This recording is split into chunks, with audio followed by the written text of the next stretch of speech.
Broadcasting from the Woodpecker Studio in the great state of New Hampshire. Welcome to the Sounds Like a Search and Rescue podcasts. So You Wanna, a vignette series where we share post-hike reflections, challenges, lessons learned, and essential insights to prepare you for your next adventure in the White Mountains and beyond. So let's get started. Shall we?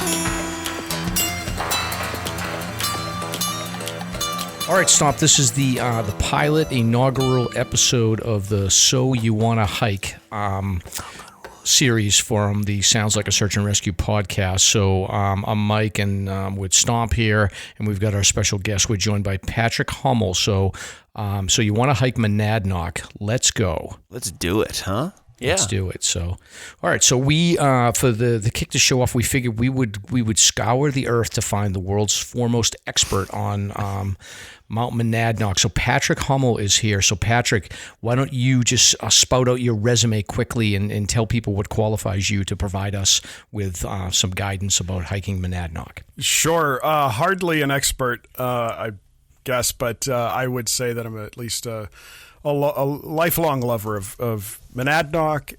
It's a beautiful, special mountain. I did have the privilege of working at Monadnock State Park as a seasonal employee, and then also spent 7 years as the park manager of Monadnock State Park before eventually landing at Mount Washington. So a lover of busy mountains, I suppose.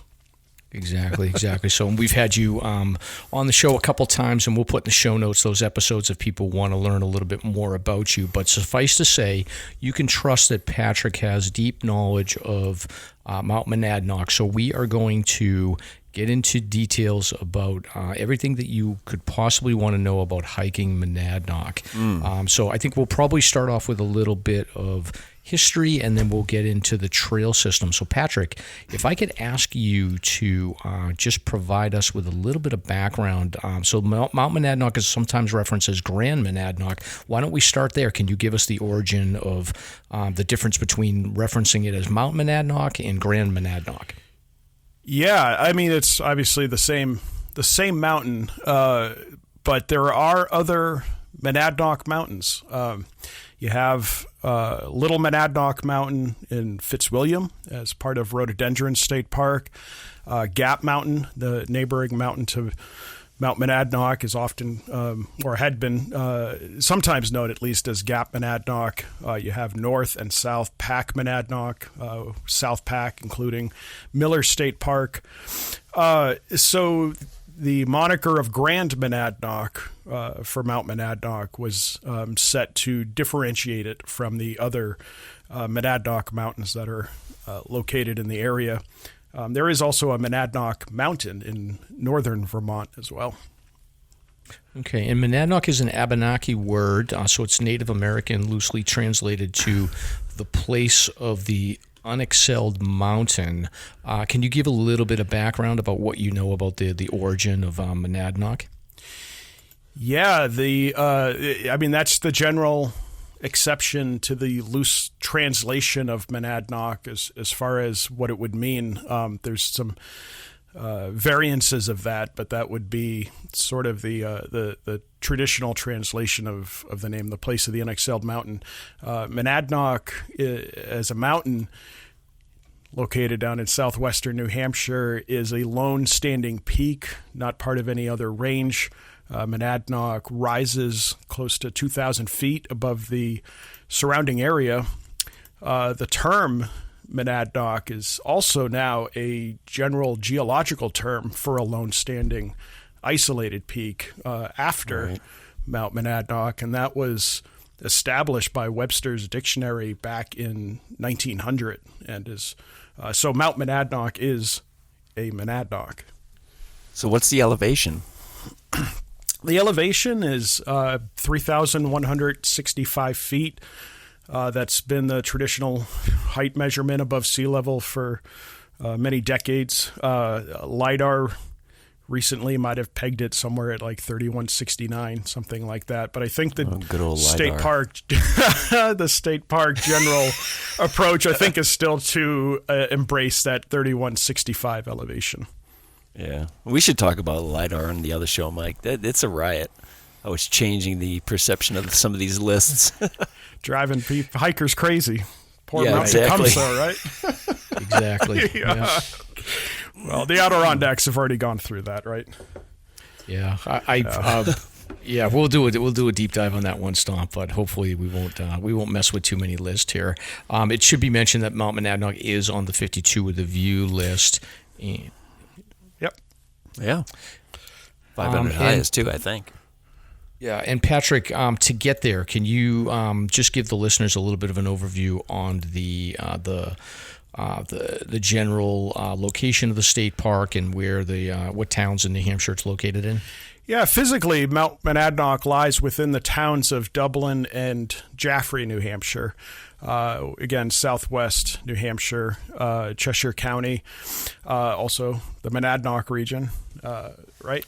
So the state park, so there's 3 landowners on Monadnock, but the entirety of the mountain is within Monadnock State Park, and in fact, as is Gap Mountain, neighboring Gap Mountain. So the state park and our Division of Parks and Recreation in New Hampshire oversee all almost 6,000 acres of Mount Monadnock. The other 2 landowners on Monadnock, the majority landowners, the Society for the Protection of New Hampshire Forests, they own about 4,500 acres of Mount Monadnock.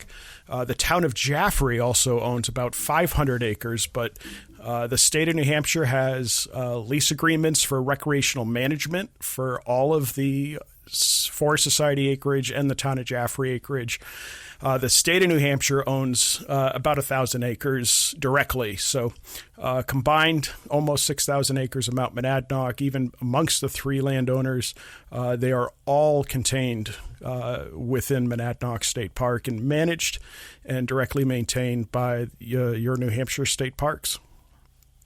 And the main parking lots that typically you'll see people cluster at to start their hike. So you have the Monadnock State Park headquarters, which is where I'd probably say, is it fair to say about 85% of people that are hiking probably find themselves in that spot? Probably pretty close to that. The majority of the usage is on the south side of Monadnock. You have the park headquarters located on the southeast side of the mountain. That is the main conduit up the White Dot and White Cross trails. You also have the old toll road up the southwest side of the mountain, which is probably the second most used trailhead on the mountain, which leads to the White Arrow Trail, and as well as a whole network of really cool trails. But between those 2 trail entrances, you're probably between the White Dot, White Cross, White Arrow, you're looking at 80% or so of the entire foot traffic on the mountain. Yeah, in my recollection, and this may have been a change with COVID compared to when you were there, but I'm sure you're probably up to speed on this. But previously, you could reserve your parking ahead of time. It's a nominal fee. I can't remember what the details are on the fees. I'll add those into the show notes. But I think at this point now, you can also pay as a drive-up visitor for the park headquarters. Yeah, as long as there's parking available, is my understanding. So, I mean, I don't think the last time I worked at Monadnock, I think, was somewhere in the 1880s. But right. It's been close to 10 years since I've been there. But especially with COVID, the approach for the park headquarters, the old toll road, if you can reserve it ahead of time, I would certainly do so, and not necessarily risk the chance for a walk up or drive up same day. But if you do that, obviously they'll let you in if they got a spot for you. Correct, yeah. And if you go to the New Hampshire State Parks website, there's a link in there for the Monadnock State Park. And it looks like right now the fees are $15 plus $1 for advanced reservations for a vehicle up to 6 occupants. So that's a day use reservation pass that you can access. Yeah, I mean, that's a pretty good deal in the sense that when I was there, it was a $5 per adult fee. Certainly wouldn't, get you up to 6 people for $15. So, all of it goes into a good place. There's always been this sort of back and forth with some of the populace about why do we got to pay to hike a mountain, and people looking to avoid day use fees. But within New Hampshire and the New Hampshire State Park System, we're a self-funded agency. All of the money that you pay to enter these parks go to and directly support the park system, helping to pay for trail maintenance, amenities, the mountain patrol staff that you might need to tap into if something goes wrong. So if, consider the money going to a very good place and a very good cause that you're paying to come in and enjoy a really beautiful day at a gorgeous location. Yes, yeah. And the park website, it does indicate that you should assume that particularly on weekend days, April to November, it's not unusual for it to sell out on parking. So they do recommend that reservations are made ahead of time. So just keep that in mind, and we'll include that in the show notes. Yeah, always a good idea. Right. And then as far as the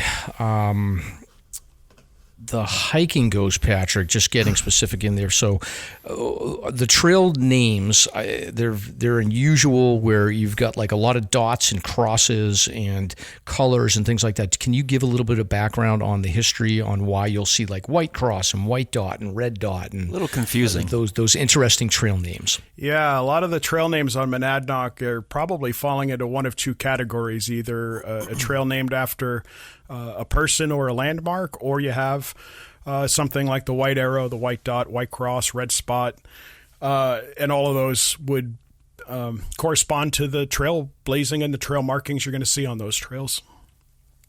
And what would you say are the most popular trails for people? Popular, you're looking at the 3 white trails: the white dot, white cross, which you can is often combined in a loop. With the white dot used for ascent and the white cross, I had traditionally referred to as the least worst for descent. It is a steep and rugged mountain. Yeah, and I was surprised, man. There's also That's the white arrow stuff. trail. It is. I think Monadnock suffers a little bit from its elevation in the sense that people see 3165. It's not even on the 4,000-footer list. How bad can it be? It's a tough mountain. It's a tough little mountain. Oh, yeah. And especially with its geographical isolation, Monadnock really does at times act and feel like a much bigger mountain than it is. And I have been certainly on that mountain at all times of the year. I think probably most times of a 24-hour day when you're dealing with search and rescue and other things. That sense of scale hasn't changed in the sense that I now work at the summit of Mount Washington with some of the most extreme conditions that you can be in. And I've been in some really rough stuff on Monadnock. It is a mountain that I think is unfortunately sometimes underestimated, and I think that allows some people to sometimes make mistakes there.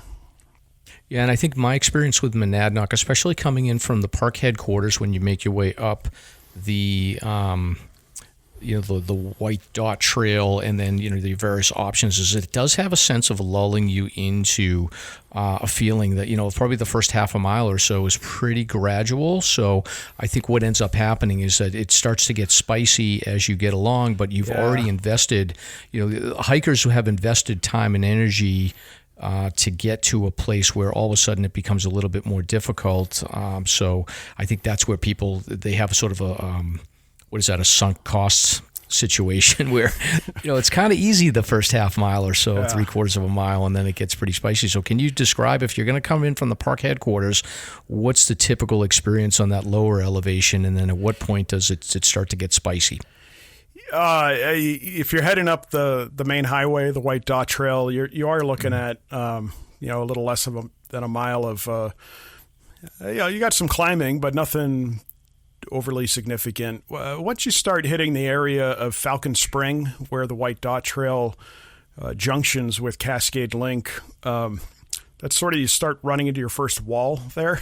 And it is unforgiving, really, for the most part, from there right up until the junction with White Cross Trail, where those two trails sort of intersect. The White Dot continues from that junction up to the summit. You have a short break in an area known as Paradise Valley, and then after that it is above tree line, Monadnock tree line, scrambling to the very top. So the White Dot Trail, you're looking at 3165. You're looking at 2 miles hiking up. You kind of do the math, and if you're just doing that and not looking at the topo lines and not taking it overly seriously, Monadnock packs a little bit more of a punch and can surprise people than one might realize. Yeah, and you're starting off around 1,400 feet of elevation and then finishing up at 3,165. So you're talking, 1,800 feet of gain, which is on par with many of the 4,000 footers, and certainly probably on the higher end of 52 with the view. So, like I said, it lulls you into a state of sort of like it's a gradual climb, and then it really it punches you in the nose in the last half, for sure. It does, and you do have an above tree line climb as well, which in certain conditions, any time of the year, can add that extra variability in regards to what can make a hike tougher than you want it to be. Yeah, and the two personalities of the mountain, the sort of below tree line and it's sort of, I would say that they're not, the trail isn't a carriage road per se, but they're wider than the trail is wider than what you would see in a typical White Mountain trail. Yeah. But then once you get above tree line, then I feel like it's very similar to some open ledges. Can you talk a little bit about the sort of the two personalities of these trail systems? Well, the more populated trails, especially ones that get larger groups that hike through on occasion, namely the White Dot Trail, the park staff has worked for decades to try to prevent it from growing any wider than it already is, and it can be a challenge. But beyond that, you get up into more of the forest and the middle parts of the mountain, and Monadnock trails are, they're rugged. They're generally well marked and well signed, but they are tough. But yeah, they are a little wider at the bottom, but that mostly has to do with the fact that if you got 3 school buses from I won't name names, some school that you got a bunch of middle or high schoolers. They're not exactly hiking single file up the trail. You also have that natural tendency that not just young hikers, some seasoned hikers are also guilty of, that you have sections of trail that you have lifts of your feet a little bit more beyond what you're comfortable with. You have some muddy sections. People look to avoid that.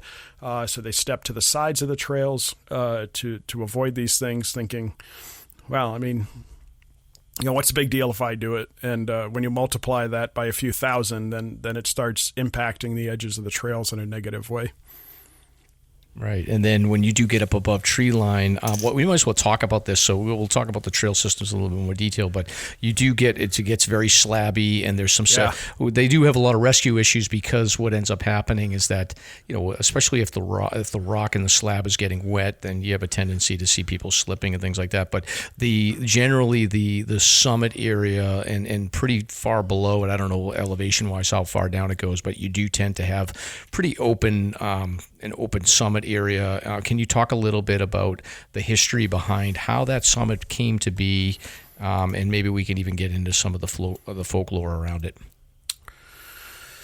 Yeah, so Monadnock does have an unnatural tree line, and it's there's local lore regarding about how that happened. The most common story that is told throughout Monadnock's more recent history is that the summit was purposefully set on fire by the local farmers to drive out wolves that were preying in the 1800s on livestock and sheep. So we do know there's a couple things going on with Monadnock's recorded history. The last major fire at the summit was in 1820. That is sometimes the one that's circled as the one that farmers set. Couple issues with that is that, for one, the last wolf in the entire Monadnock region, the last wolf was killed in the winter of 1820. So the population had already been decimated by that point. And the last wolf being killed back then by the farmers is also documented. It was a 9-day search for this last wolf, and at one point, I think 3 days in, the hunting party had gone to sleep at a farmer's house in Fitzwilliam, and the wolf had come down and killed some of the livestock, but didn't end up even eating them. It was almost as if the wolf was, engaged in a little bit of payback with these farmers. But the farmers did actually catch up to him in a field at the south side of the mountain, and sadly the wolf was killed. You understand what was going on, paraded through town, but that's we're talking about 1820 at that point. There's another well-documented fire at the summit around 1800 as well. So you have a couple fires going on, but one of the things to note with that, a couple things with the history. First, you go back to 1725. That is the first recorded ascent of Monadnock on July 31st by a guy named Captain Samuel Willard and 14 of his rangers. They were a couple weeks into a hunt, let's say, or search for Native Americans when they had camped on the top of the mountain. It's noted in Willard's journals in 1725 that while they were at the summit, he noted that he saw 26 ponds and Lake Winnipesaukee and a few other mountain peaks. You have to wonder, with that kind of list of an account from Willard in 1725, was the summit totally forested at that point? I would say pretty unlikely. But one of the other stories that really punches a hole in that was actually in 1780. So in that year, a fella named James Winthrop, in 1780, he took the first height measurement of Monadnock with a barometer. His recording was at 3,254 feet. So that's the first summit elevation recording. But at that visit in 1780, Winthrop had noted bare rock at the summit. And he not only noted bare rock, but he went to the length of recording the elevation of what he called the upper edge of the wood, which I would translate that to being what was tree line, and mentioning evidence of fires back then in 1780. And then in 1792, Jeremy Belknap, who is the first historian in New Hampshire, in 1792, he wrote about Monadnock and wrote, quote, "Its summit is a bald rock. On some parts of it are large piles of broken rocks, and on the sides are some appearances of the explosion of subterraneous fires." So you have record of Monadnock likely also having a bald summit throughout the 1700s as well, before those first couple fires. That wolf story, by the way, we can thank Henry David Thoreau for. Thoreau mentioned it in his journals that he'd heard from a gentleman, I think in Peterborough, as he was passing through that town, that this was a story about the wolves and the farmers setting fire.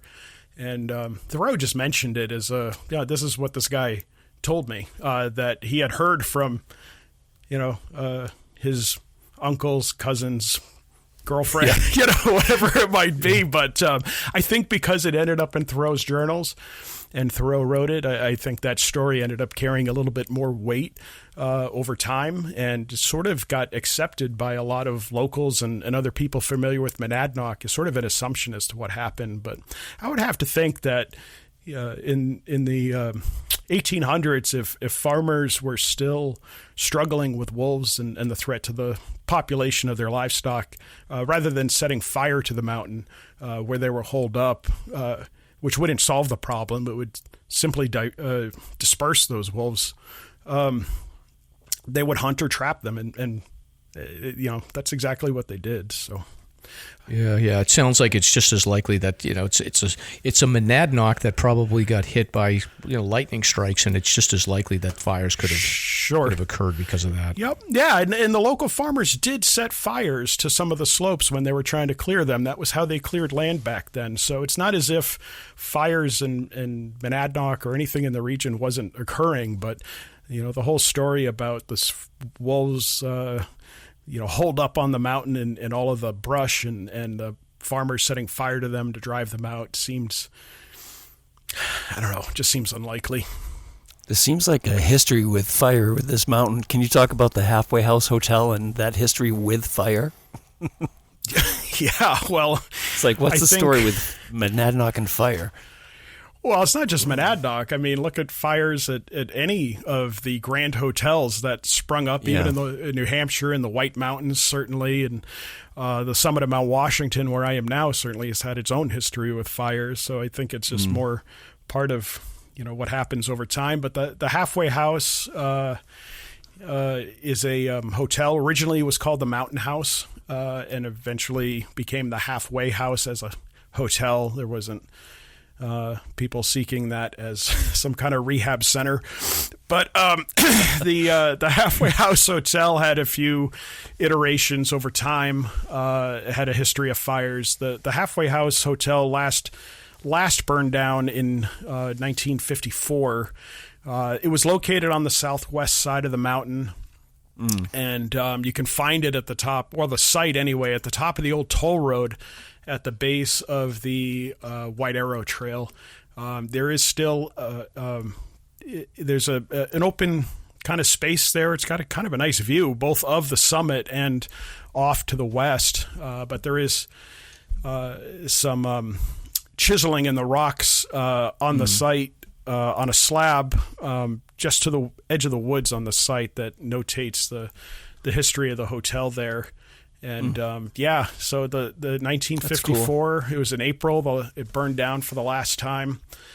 And just unfortunate, a lot of history was also lost with that fire. The hotel had been visited by many notable people, including some former presidents and Ralph Waldo Emerson. They had a guest log in there, and all of that was lost in the fire.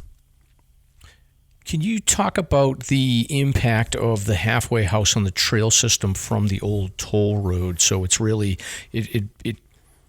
it's just looking at a map, it's a bit chaotic. So talk a little bit about that. Yeah, thanks for bringing that up. I'm glad you noticed that. If you look at a trail map of Mount Monadnock, you will see the southwest side of the mountain has a spider web of trails, and that doesn't really exist on a lot of other corners. And yes, all of that is a result of the hotel being there and the fact that the people who stayed at that hotel, especially through the late 1800s and into the early 1900s, a favorite pastime was blazing new trails. And there's even more trails that existed than what is still present today, giving them fun names, romantic names.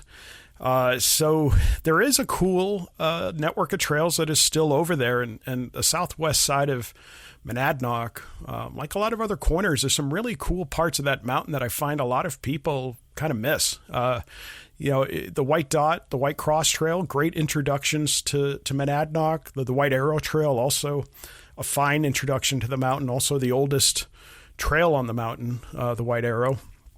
But there's a lot of other cool corners and places on Monadnock I think a lot of people miss, just not being part of the main trail system necessarily, and maybe not even, people kind of might get overwhelmed. You get, I think, almost 40 miles of hiking trails around 6,000 acres, and it can be a little overwhelming trying to decide what trails to do. So the people stick with the main ones, and there's nothing wrong with that. But if people want to get out and explore a little bit more of the quiet corners of Monadnock, the mountain has a lot to offer.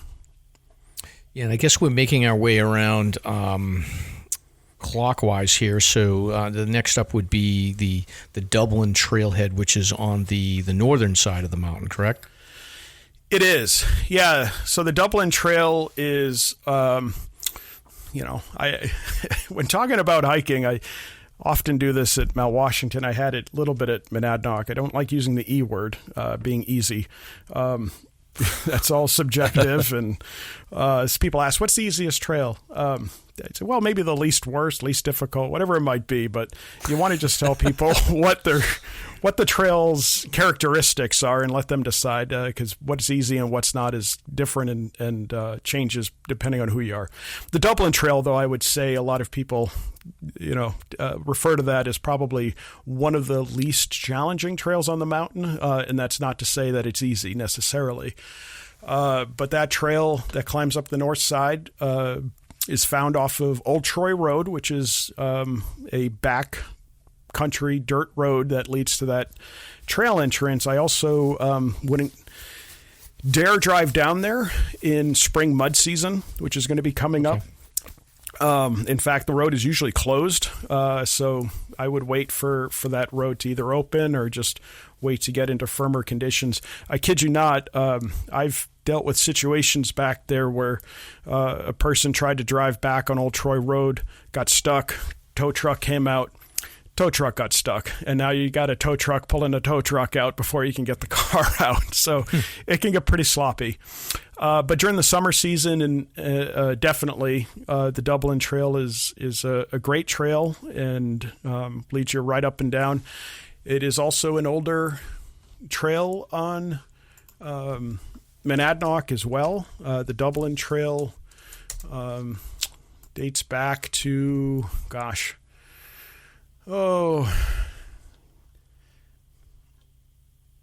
like 1840. That is right. 1840. Is that what I wrote in my notes?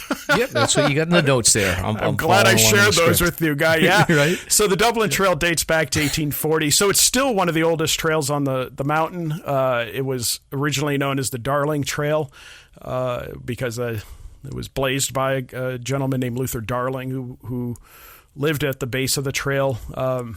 It eventually became the Farmer Trail, which some people mistakenly thought it was some sort of nod to some Yankee farmer. No, the Farmer family bought it. So at that point, William Farmer took over the house at the base there in 1878. And then eventually the trail became the Dublin Trail. But it's a really nice trail. It junctions and joins below the summit with the Marlborough Trail. I do have a fun story. I don't know how fun it is, I guess. I have a story about that side. Okay. That I'll just share with you here. We had rescued a couple of young men who had gotten to the bottom of the Dublin Trail at one point. They had started, though, on the southwest side on the old toll road. So they ended up on the north side of the mountain after climbing the southwest side of the mountain. Found themselves at the trailhead with not being where they needed to be and not knowing how to get around the mountain. So I eventually got that call, responded, picked these two young men up. And we got to conversing, and I just sort of wanted to find out how their hike went, what happened to lead them to being on the wrong trail. Weather certainly wasn't a factor in this. They left the summit, and where the Dublin and Marlborough trails merge, there are markings at the summit and down some of the beginnings on the rocks. There's the letter D, a slash, and a letter M, notating Dublin, and Marlborough before the two trails diverge from one another at Jim's Junction, named for our lost staff member, Jim Johnson, a longtime volunteer. These two young men told me that they thought the D and the M stood for Down Mountain. Wow. I had to really try Wrong assumption. hard not to laugh. I do think I was not able to resist asking them if they saw UM markings while they ascended for the up mountain trail. But yeah, I mean, this is what happens when you don't have a trail map and you're not really thinking things through. But hey, all three of us were young teenage boys, and I don't think any of us were geniuses back then. Arguably right. now, right? Right, and they learned about trail signs from that. So They did, and also, have a map, a paper map, please. Yeah. Especially with Monadnock, I mean, it is a spider web. And then as you make your way around, so if we leave the Dublin trailhead and we make our way a little bit, continuing on the north side, there's Pumpelly trailhead, which would close out, I think, the more popular trail areas, right? Yeah, I mean, Pumpelly's a great trail. It's the longest trail on the mountain. It dates back to 1884. You got a lot of really cool old trails on the mountain still in use and existence. The Pumpelly Trail, straight shot up and down. It does begin on private land, and also there's no formal parking area for the Pumpelly Trail. There's some very limited sort of trailside road parking, but my advice to people hiking the Pumpelly Trail or aspiring to the Pumpelly Trail is just have a plan B hike. If you get to the Pumpelly Trail and very clearly there's not any parking available to you, and I wouldn't push your luck or your limits parking on the roadside down there. Just have a backup plan. Say, if Pumpelly parking's an issue, let's head to the Dublin Trail. Let's head down to the park headquarters or Gilson Pond. Just have a plan B with Pumpelly because the parking is there's not a lot of it there. And as far as the conditions of those trails, is it a similar assumption to coming from the park headquarters? You're going to experience sort of the typical sort of gradual climb, and then eventually you'll get above tree line, and then things tend to get a little bit steeper. Yeah, you got 4.5 miles. Pumpelly is, which for Monadnock length, I mean, you're talking about a trail that's twice as long as most of the other main trails that head straight up to the summit. So it has a lot of diversity in it. You have some ups and downs. You have a lot of woods to hike through. It really, for me, I love the Pumpelly Trail, but the most interesting parts of the Pumpelly Trail to me really start around the Cascade Link Junction, and there's certainly some great parts of the trail and some things to see below that junction. But if you wanted to nail the best parts of the Pumpelly Trail without having to do the entire length, the White Dot Cascade Link Pumpelly connection to go up to the summit, as not direct as it is one of my favorite routes on the mountain.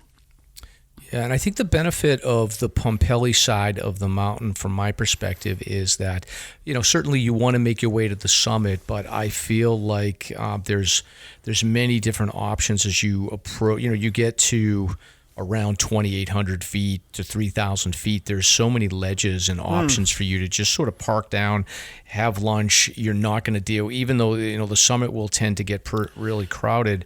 From my perspective, I think the views out to the east, where you can look out and on a clear day you can see a lot of the summits in southern New Hampshire. I think that view and the fact that you can avoid the crowds pretty easily from the Pumpelly side, to me, I think that's sort of my pick of where I like to hang out.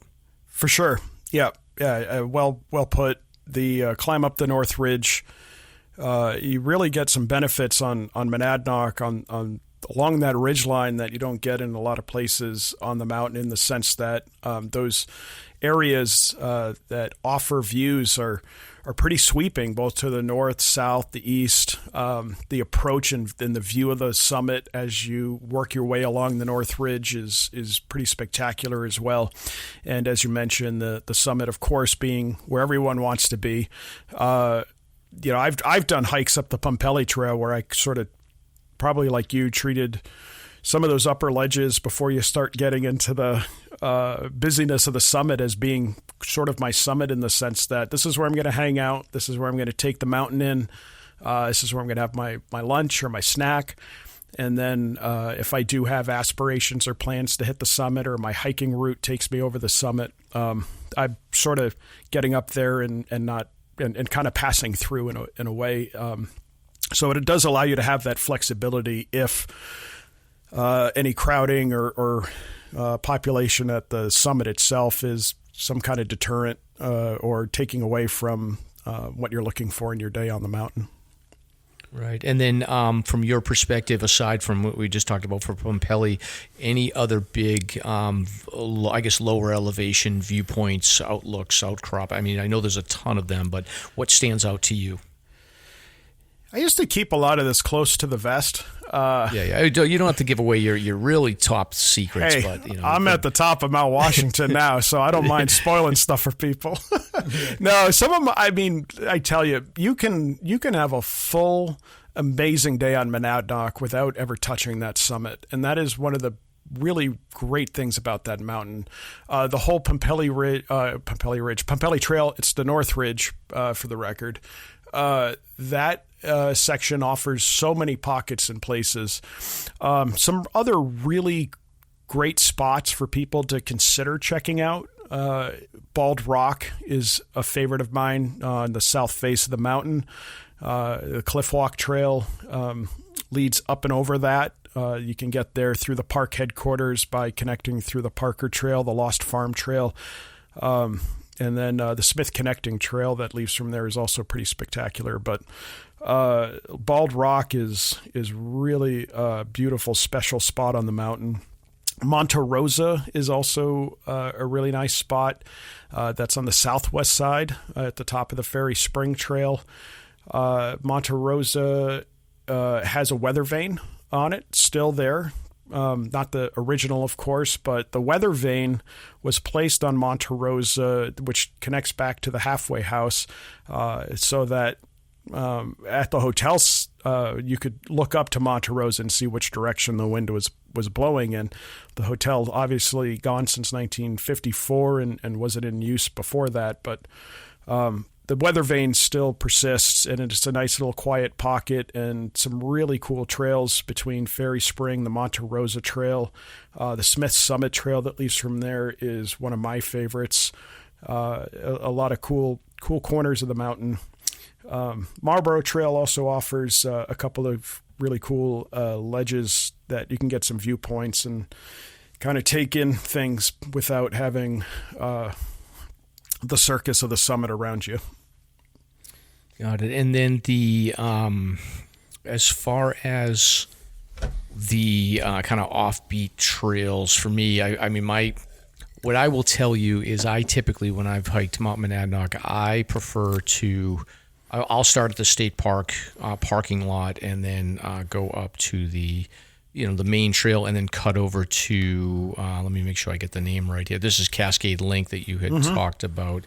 And then from Cascade Link, I think my advice to people that if you like the scrambles and you like the challenging hikes that you'll get on some of the higher peaks in Mount Washington, the Spellman Trail, well, it's not a long section.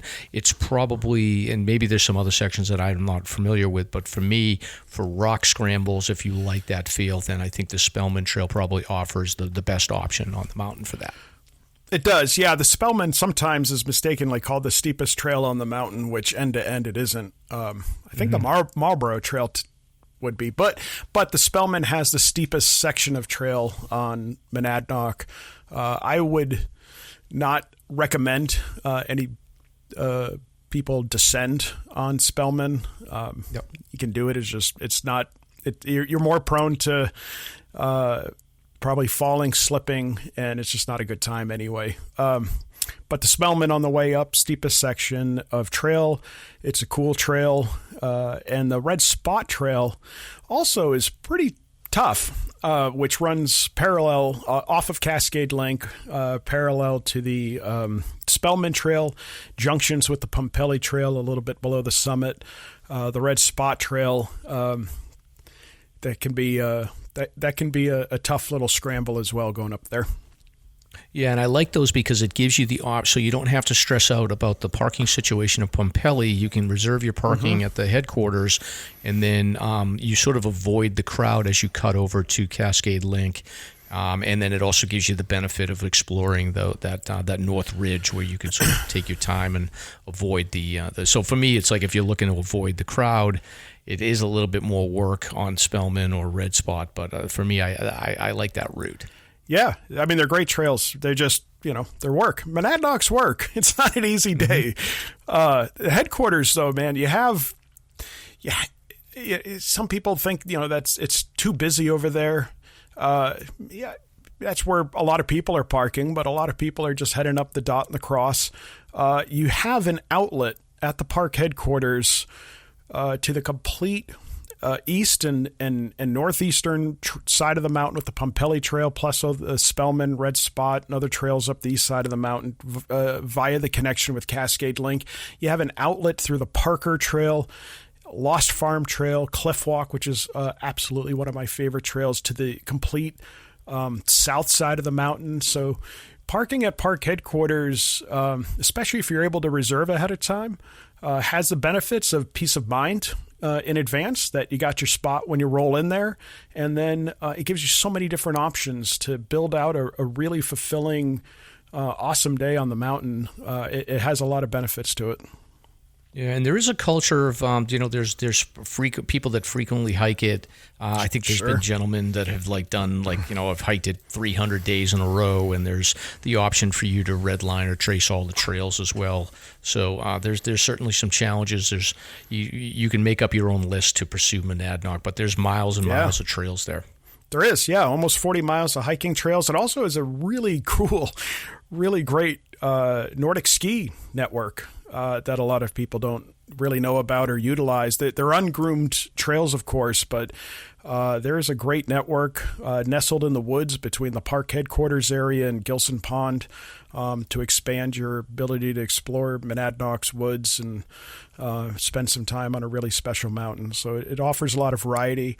Monadnock also offers year-round camping, which is great. So you can't camp on the mountain. That is certainly not permissible, but there is a campground, a really great campground at Gilson Pond that includes some remote sites. And then in the off-season, in the winter months, there's camping availability also at the park headquarters area. The summertime, it's more used for group camping, where the family camping is centered at Gilson Pond on the east side. But in the winter months, you can also camp at the base of the mountain at the park headquarters area, and it offers some variety. It's one of the only places in the state park system that offers that. Yeah, and there is an option for there is a through hiking trail that begins on the northern side, which is the Monadnock Sunapee Greenway that I think starts north of the Dublin trailhead and then makes its way over Monadnock. And I would assume that maybe some of the through hikers take advantage of the camping on their first day or so after they start their hike if they're going that way. Sure. Yeah, actually, Monadnock's at the junction of two long-distance trails. It's at the southern terminus of the Monadnock Sunapee Greenway Trail, which you just mentioned, which, is really the southern terminus is actually the summit, but incorporates the Dublin Trail as part of the Monadnock Sunapee Greenway Trail. There's also the Metacomet Monadnock Trail, which comes up through Massachusetts, and Mount Monadnock's the northern terminus of the Metacomet Monadnock Trail. Comes up and over Gap Mountain. Really, again, I love Gap. It's another great little network of trails and a great viewpoint, and crosses over Gap Mountain, up the Royce Trail, and up to the summit of Mount Monadnock. So you have two long-distance hiking trails sort of converging, with Monadnock being either the southern or northern terminus, depending on the trail. Okay, and then you're going to have to. We do have, Patrick, a lot of animal lovers. We have dog lovers that love to go hiking with their dogs. So I'm going to ask you to do the difficult act of explaining why even though we know that most of everybody's dogs are perfect and well behaved, there is a prohibition from dogs being allowed to hike on Monadnock. Is that correct? Absolutely, yeah. And this was put in before you had taken responsibility for management of the park. So it's not my fault. I don't want anybody blaming you exactly. Yeah, no. So I've been working with New Hampshire State Parks for over 20 years, and getting yelled at by people is something that doesn't faze me so much anymore. But what helped with that are people rolling up to Mount Monadnock with dogs and dressing me down that they just drove 2.5 hours, not doing any research. And I had to turn them around. But we always explored alternatives with them in the region so that the trip wasn't wasted. So yes, it's correct. Pets are not allowed on Mount Monadnock. This has been the case since the Reagan administration. Not that they were at fault, but just in regards to a timeline. It's been since 1986. I've been waiting for my Mets to win a World Series since then. It's a long time. And I'm a dog guy. I grew up with dogs. A lot of people who've worked at Monadnock over the years are have dogs at home. It's not that anyone has a fault with a dog. We know your dog is amazing, and we all love your dog, but your dog's not special. And there's rules, and there's rules in place to protect the mountain. That's why it's there. It's not to take away from people's experience or deprive them of a hike with their dog. In fact, you have almost the entire rest of the state to hike with your dog. But Monadnock's one place that it's not allowed. Hasn't been permitted since 1986, and there's a few reasons for that. So the last year they were allowed, I think there was, 6,000, 7,000 dogs, something like that on Monadnock. And there's issues that come with that. There's sanitation issues that were cropping up. The prohibition is also there for some wildlife protection. Back when dogs were allowed, they were often chasing wildlife, occasionally to death. And even the presence of dogs had a disruptive effect on wildlife, since a lot of wild animals would avoid areas that are frequented by dogs. We were seeing damages to the alpine bogs. There's a lot of rare vegetation on Monadnock as well, people may not realize. And, dogs were often negatively impacting some of the natural rare plant life on the mountain. There was noise issues with, a dozen dogs on the summit at one day. Yeah, of course. So a couple hundred people you may say that's the same thing, but yeah, there's one factor there with some of the dogs. Safety factors, dogs biting people, including children, leashes, especially on trails like Monadnock that are steep, rocky, and rugged, dogs pulling owners and causing accidents, rescues. Believe me, so Monadnock staff probably engages in more backcountry search and rescue than any other mountain, I would say, probably in New England. A lot of rescues and other responses happen that are not in the news. A lot more of it occurs than you think. Dogs were sometimes causing some of those as well. Dogs negatively interacting with one another. It was just a lot. The number one complaint from people on the mountain was dog related. So in 1985 and enforced in 1986, the state parks decided that they would prohibit dogs on the mountain. It's been that way, continues to be that way. And believe me, like I said, I'm a dog lover. I've grew up with dogs, and I get it. But for the mountain experience, and for the staff that are there, and certainly for the mountain's protection, we just ask, if you're coming, just leave the dog at home, leave the dog with somebody else, and come and enjoy the mountain. There's literally hundreds of mountains that you're free to take your dog on. This is sort of one, and it's unique. Like, it sounds to me like it's a unique situation because it's the second most frequently hiked mountain in the world, and the crowd. I added that to the script. Actually, you want to touch upon that, Patrick, while we're here? as far as the mountain most climbed. Well, I don't want to take away first from the dog thing. So, we again plead with you guys. Your dogs are awesome. I have the benefit of saying hello to a lot of dogs on Mount Washington who come up to the summit. Can't come in the building, but I love seeing the dogs outside.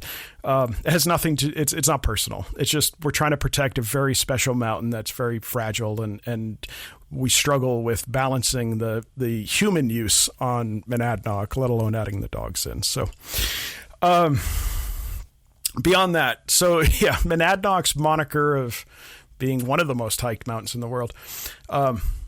There's one thing I can promise you. You can mark my words. You can quote me on this. Mount Monadnock is the most hiked mountain in Jaffrey, New Hampshire. Perhaps in all of Cheshire County, I might even say. Beyond that, who knows? Monadnock is often compared with Mount Fuji. It has been over time in regards to how either busy it is or even its draw. The first recorded comparison. Get this, the first recorded comparison between Mount Monadnock and Mount Fuji, of course, in Japan, was made in 1880 when a correspondent had called Monadnock the Mecca of southern New Hampshire, and to its inhabitants what Mount Fuji is to the Japanese. So these two mountains have been kind of locked together since 1880 in regards to comparisons in one form or another.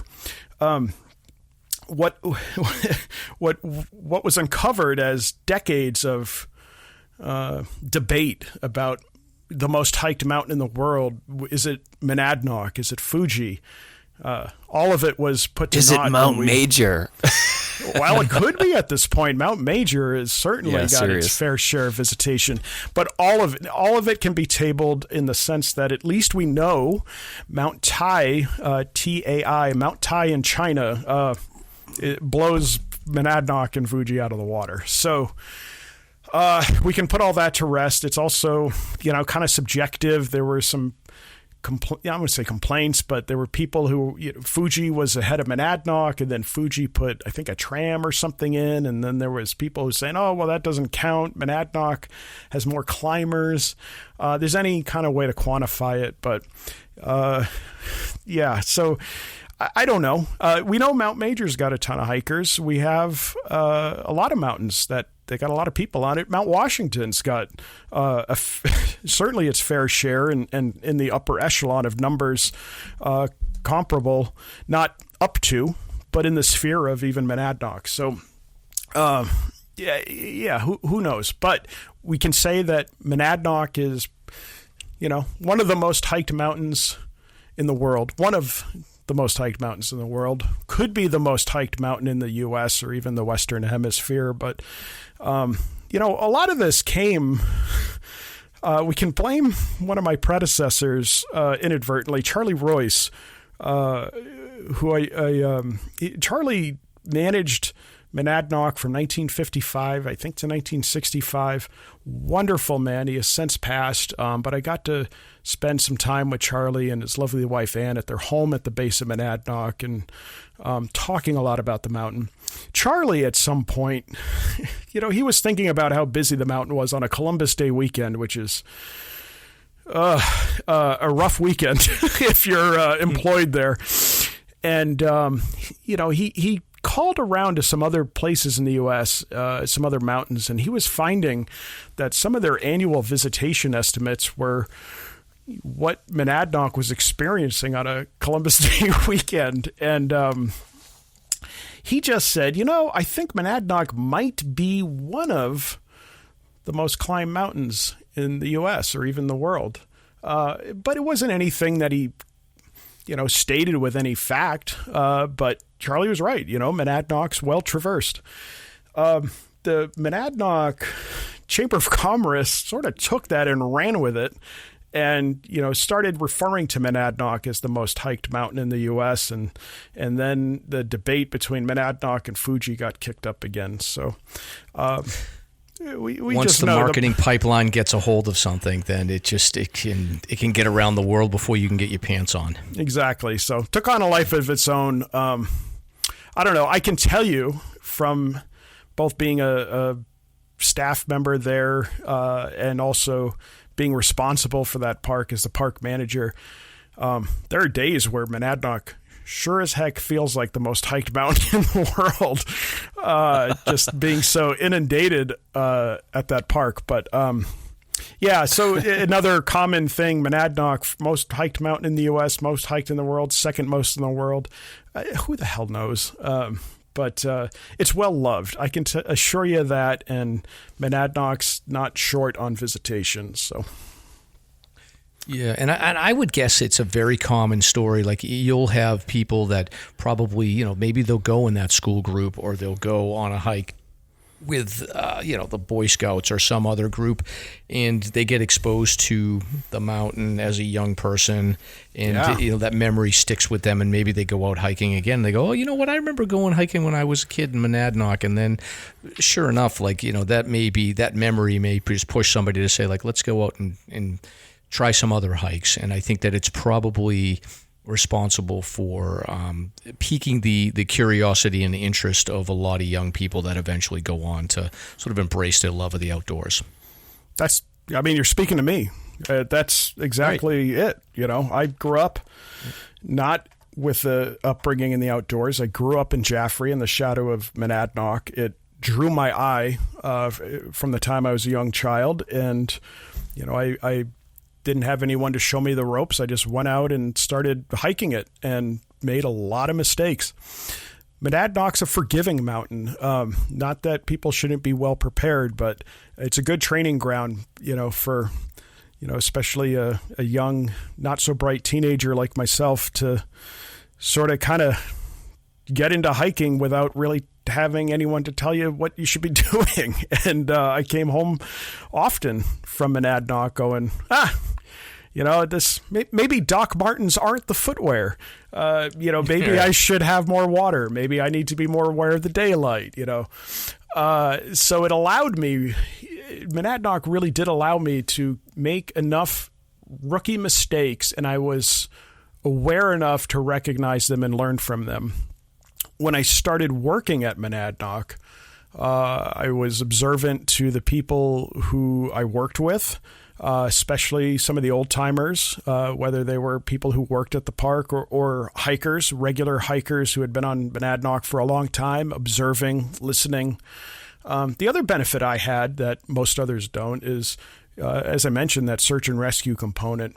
I learned a lot from other people's mistakes, found out, through some of these rescues, some of these responses, what went wrong, and went, oh, good to know.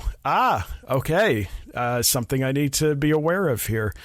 The mountain's a really great teacher, and it's been one of my greatest teachers. I can't even begin to tell you how much that mountain means to me and how impactful it's been. It's really shaped my life, and I wouldn't be where I'm at today. I would not be working and managing the summit of Mount Washington if it wasn't for the lessons and the time I spent on Monadnock. I have everything to thank for that mountain.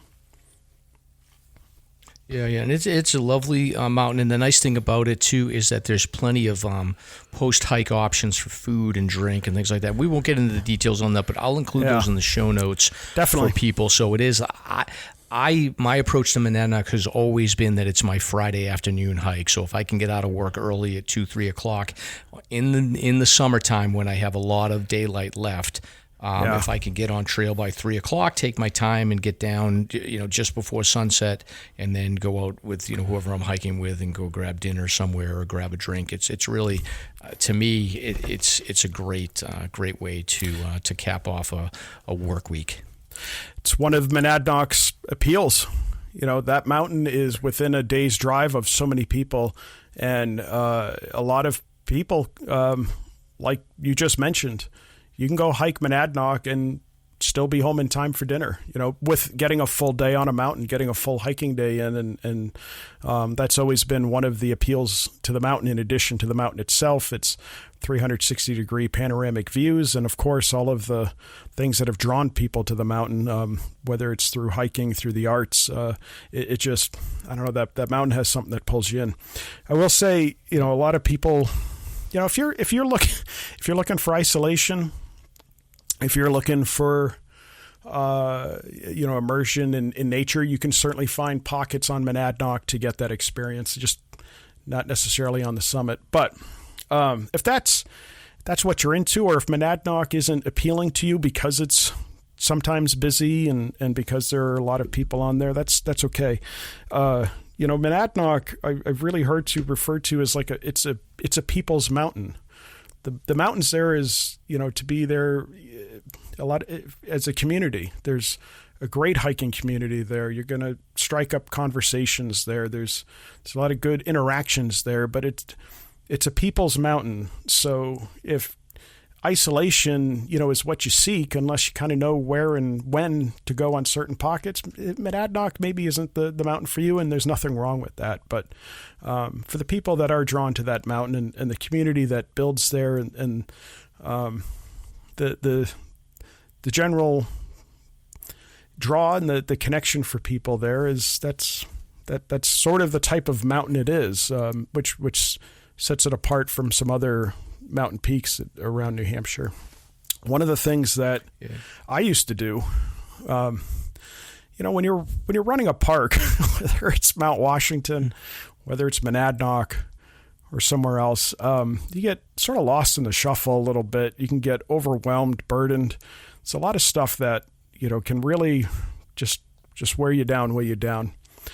One thing that I did, and I do this sometimes on Mount Washington, but certainly this was the benefit of Monadnock and having my office at the start of the White Dot Trail, also the end of the White Dot Trail. I would sometimes just quietly step outside and I'd hang around the trailhead and watch and listen to people coming off of Monadnock. And I can tell you there were, two types of people usually coming down. One, people who were so relieved that they were getting to the end of the trail and that the end was in sight because they were wiped. But the other populace that I was able to listen to were people who were coming down off the mountain, coming off of the trailhead and talking about their day, talking about their experience on the mountain, just sort of recapping things. People leaving the mountain, leaving the trail with smiles, building memories, and we have generations of people that hike Monadnock. We've had, grandparents hiking with their grandkids because they hiked with their grandparents. It's a tradition that's passed down, but it was really important to me and really kind of reset me a little bit to focus on what was important, and that was the mission. People coming off the mountain under their own power, getting back to the trailhead, smiling, sharing, funny stories, or just talking about how great of a day they had as they were, getting ready to transition back to their car and back to their normal lives. Monadnock is a really good place for that. I can't tell you how many times I did that, and I wasn't being nosy. I just, wanted to listen to people coming off the trail and, saying, hey, we had a really special day on this really special mountain, and that's what we're here for. That's a large part of our mission. Well, I hope that the listeners that get a chance to hear you on this episode will be the ones that are leaving with a smile as they get in their car. So, and I know that when they get home from driving in their car, they won't have a smile on their face. They'll have an ache in their legs as they get out. But the smile going into the parking lot, hopefully they'll achieve that. Some electrolytes and some Advil, and then maybe you can lift your legs out of your car without too much pain when you pull into the driveway. Exactly. So, Stomp, before we let Patrick go, is there anything else that we've missed? Well, what I'll suggest is for listeners to tap into the show notes. Mike, you've got a big burden to lift here for the show notes. We have 10 pages of links and information that you can follow up with after this show, and it will include everything from breweries to restaurants to the fauna on the mountain to you name it, maps, everything. So 10 pages of footnotes, great information. And Patrick, thank you very much for joining us. And let us know, listeners, what you think of the show, and if there's anything we can tweak or add or adjust. Can I give one plug before we go? Sure, certainly. Yeah. So, Monadnock's got a great history. It's a literary mountain, pulling in giants like Henry David Thoreau, Ralph Waldo Emerson, Nathaniel Hawthorne, Willa Cather, even Mark Twain talked about Monadnock.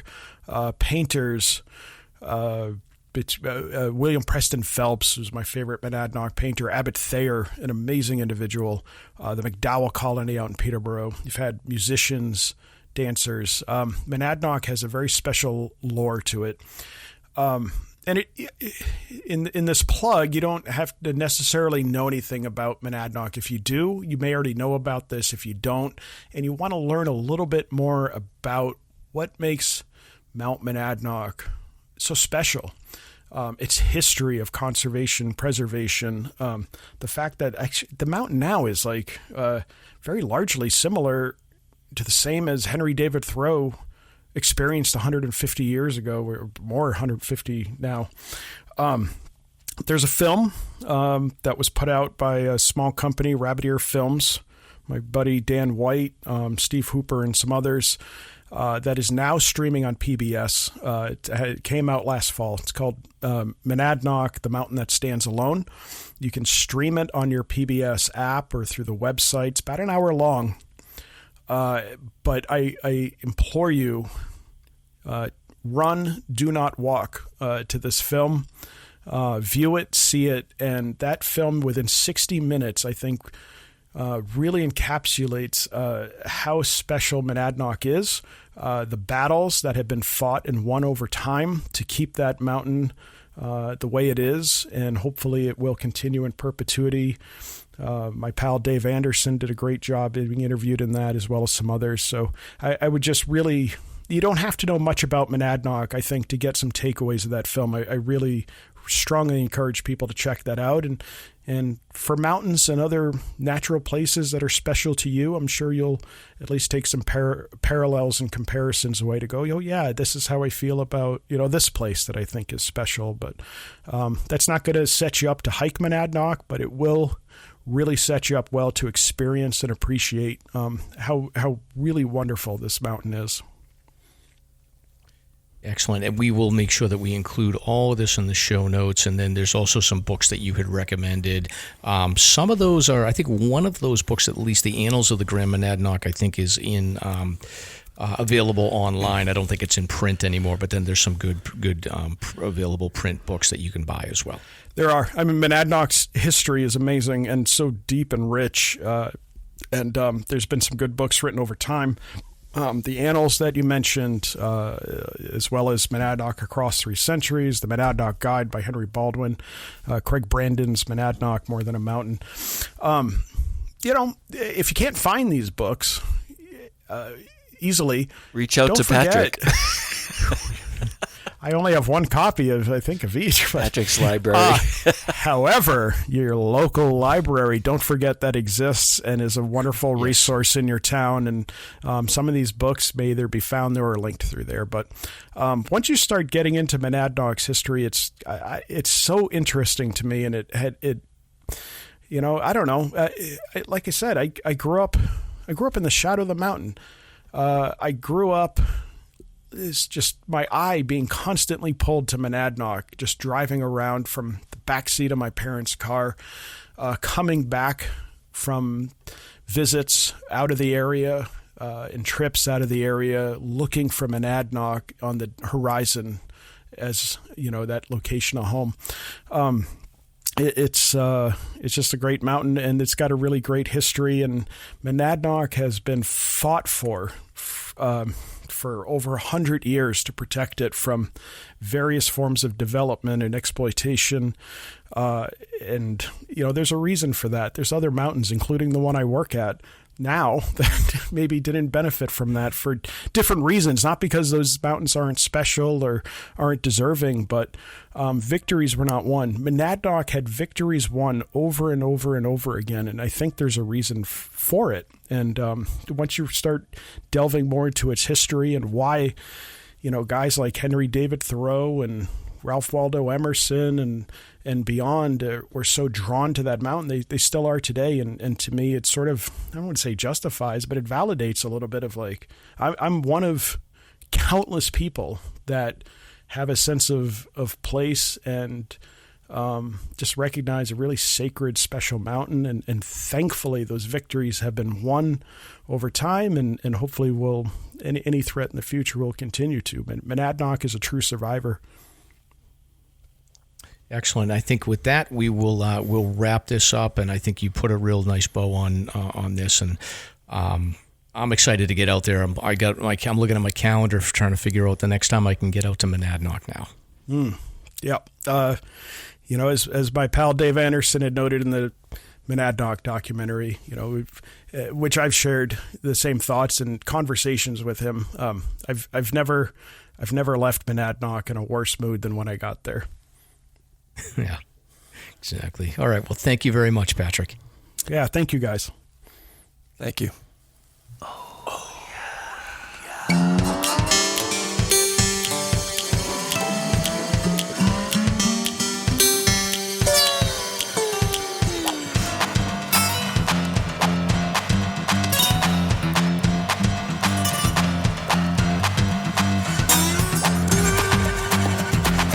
Thank you for listening. If you enjoyed the show, you can subscribe on Apple Podcasts, Spotify, or wherever you listen to podcasts. If you want to learn more about the topics covered on today's show, please check out the show notes and safety information on SLASRpodcast.com. That's SLASR podcast.com. You can also follow the show on Facebook and Instagram. We hope you'll join us next week for another great show. Until next time, on behalf of Mike and Stomp, get out there and crush some peaks.